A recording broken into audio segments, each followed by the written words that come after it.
নমস্কার বন্ধুরা, আমি সঞ্জু। আজ আবারও দারুণ টেস্টি একটা রেসিপি নিয়ে চলে এসেছি।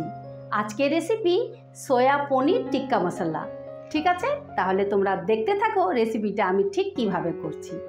বন্ধুরা, রেসিপিটা করার জন্য আমি প্রথমেই জল ঝরানো 50 গ্রাম টক দই নিয়ে নিচ্ছি। এবারে দিয়ে দিচ্ছি স্বাদ মতো নুন, দিয়ে দিলাম পরিমাণ মতো হলুদ, দিয়ে দিচ্ছি 1 চামচ জিরের গুঁড়ো, 1 চামচ শাহি গরম মশলা, 1 চামচ শুকনো লঙ্কার গুঁড়ো, 1 চামচ কাশ্মীরি লঙ্কার গুঁড়ো, 1 চামচ কসৌরি মেথি, হাফ চামচ চাট মশলা, 1 চামচ ভেজে রাখা বেসন, আর দিয়ে দিচ্ছি 2 চামচের মতন সর্ষের তেল। এবারে সমস্ত মশলাটাকে প্রথমে আমি ভালো করে মিশিয়ে নিচ্ছি। ভালো করে মিশিয়ে নিয়েছি। এবারে দিয়ে দিচ্ছি সয়াবিন। এখানে আমি 100 গ্রাম সয়াবিনকে জলে সেদ্ধ করে ভালো করে জল চিপড়ে নিয়েছি। দিয়ে দিচ্ছি সয়াবিন। দিয়ে দিচ্ছি ক্যাপসিকাম। এখানে আমি রেড ক্যাপসিকাম ছোট একটা মাঝারি সাইজে স্কোয়ার করে কেটে নিয়েছি। আর দিয়ে দিচ্ছি গ্রিন ক্যাপসিকাম। এটাকে আমি স্কোয়ার করে ছোট একটা ক্যাপসিকামকে কেটে নিয়েছি। আর দিয়ে দিচ্ছি স্কোয়ার করে কেটে রাখা পেঁয়াজ। এখানে মাঝারি সাইজের 2টো পেঁয়াজকে এইভাবে স্কোয়ার করে দিয়েছি। এবার সমস্তটাকে ভালো করে মিশিয়ে নেব। এই দেখো, ভালো করে মিশিয়ে নিয়েছি। এবারে আমি দিয়ে দিচ্ছি পনির। এখানে আমি 100 গ্রাম পনিরকে স্কোয়ার করে কেটে নিয়েছি। এবারে পনিরটা দিয়েও ভালো করে মিশিয়ে নেব। প্রথমে আমি সয়াবিনটা দিয়ে মিশিয়ে নিলাম, কারণ পনিরটা দিয়ে বেশি ঘাটলে ভেঙে যেতে পারে, সেই জন্য পনিরটা দিয়ে হালকা হাতে এইভাবে মিশিয়ে নিতে হবে। ভালো করে মিশিয়ে নিয়েছি। এবারে এটাকে আমি 10 মিনিটের জন্য রেস্টে রেখে দেব। এবারে রান্নাটা করার জন্য গ্যাস ধরিয়ে আমি কড়া বসিয়ে দিয়েছি। কড়ায় দিয়ে দিচ্ছি সাদা তেল। এখানে আমি 4 থেকে 5 চামচের মতন সাদা তেল দিয়ে দিলাম। তেলটা গরম হয়ে গেছে। এবারে আমি দিয়ে দিচ্ছি মেখে রাখা পনির আর সয়াবিনটা।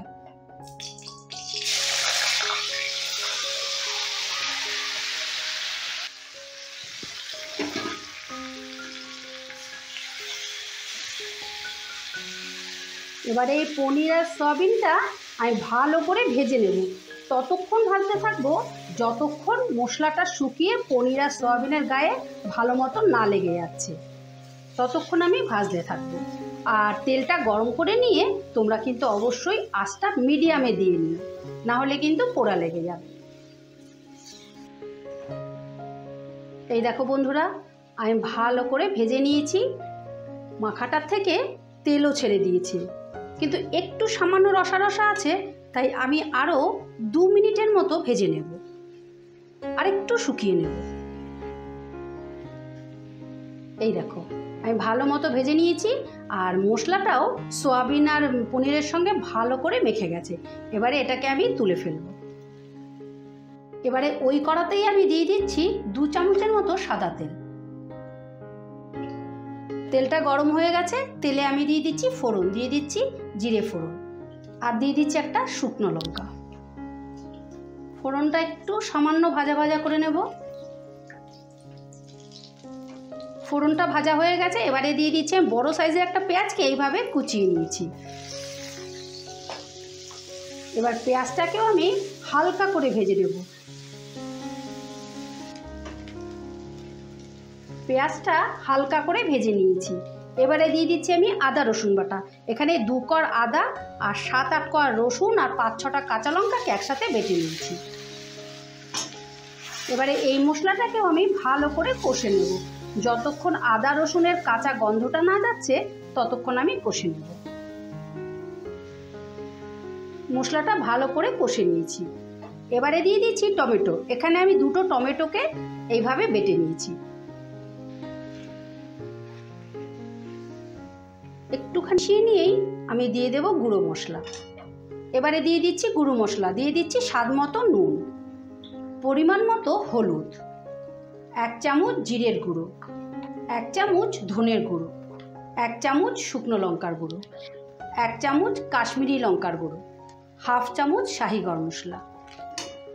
এবারে এই সমস্ত মশলাটাকে আমি ভালো করে কষে নেব। যতক্ষণ না মশলাটা থেকে তেল ছেড়ে যাচ্ছে ততক্ষণ আমি কষতে থাকবো।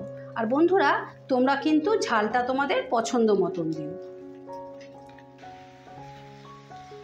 এই দেখো, মশলাটা আমি ভালো করে কষে নিয়েছি আর মশলাটার থেকে তেলও ছেড়ে দিয়েছি। এবারে টেস্টের ব্যালেন্সের জন্য দিয়ে দিচ্ছি 1 চামচ চিনি। এবার চিনিটা দিয়েও সামান্য একটু নাড়াচাড়া করে নেব। চিনিটা ভালো করে মিশিয়ে দিয়েছি।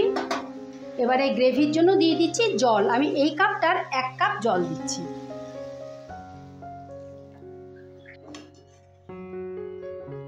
তোমরা যেরকম গ্রেভি রাখবে সেই রকম জলটা দিও। তবে রেসিপিটা কিন্তু একটু থকথকে হলে খেতে বেশি ভালো লাগবে। তোমরা এই রেসিপিটা কিন্তু অবশ্যই একবার তৈরি করে খেও আর কমেন্ট করে জানিও যে রেসিপিটা খেতে কীরকম ছিল। এবার এই গ্রেভিটা ফুটে ওঠার জন্য আমি একটু অপেক্ষা করব। গ্রেভিটা ভালো মতো ফুটে গেছে। এবারে আমি দিয়ে দিচ্ছি ভেজে রাখা পনির আর সয়াবিন।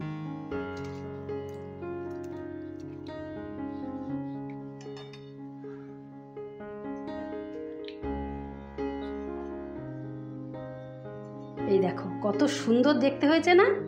খেতে কিন্তু অসম্ভব ভালো। আর খেয়ে যদি ভালো লেগে থাকে তাহলে আমার চ্যানেলটা সাবস্ক্রাইব করে দিও প্লিজ। আর যারা ফেসবুক থেকে দেখছো তারা পেজটা ফলো করে দিও প্লিজ। একটু নাড়াচাড়া করে নিলাম। এবারে গ্যাসের আঁচটা কমিয়ে দিয়ে আমি 10 মিনিটের জন্য এটাকে ঢাকা দিয়ে রাখবো। 10 মিনিট আমি ফুটিয়ে নেব। 10 মিনিট বাদে ঢাকাটা তুলে নিলাম। গ্রেভিটা একদম পারফেক্ট হয়ে গেছে। এই দেখো, তোমাদের থিকনেসটা দেখাচ্ছি। ঠিক এই রকম হলে খেতে বেশি ভালো লাগবে। তোমরা তোমাদের পছন্দ মতো করো, কিন্তু এই রকম হলে খেতে বেশি ভালো লাগবে। এবারে গ্যাসের আঁচটা বন্ধ করে দিলাম। ওপর থেকে দিয়ে দিচ্ছি 1 চামচ শাহি গরম মশলা। ফ্লেভারের জন্য দিয়ে দিচ্ছি ভেজে রাখা অল্প একটু কাসুরি মেথি। দিয়ে দিচ্ছি অল্প একটু ধনে পাতা। আর দিয়ে দিচ্ছি 4-5টা কাঁচা লঙ্কা এভাবে চিড়ে রেখেছি। কাঁচা লঙ্কার ফ্লেভারটা কিন্তু বেশ ভালোই লাগে খেতে। আর দিয়ে দিচ্ছি হাফ চামচ ঘি। বা সমস্তটা একটু হালকা হাতে নাড়াচাড়া করে দিচ্ছি। এবারে 5 মিনিটের মতো স্ট্যান্ডিং টাইমে রেখে তোমাদেরকে পরিবেশন করে দেখাচ্ছি।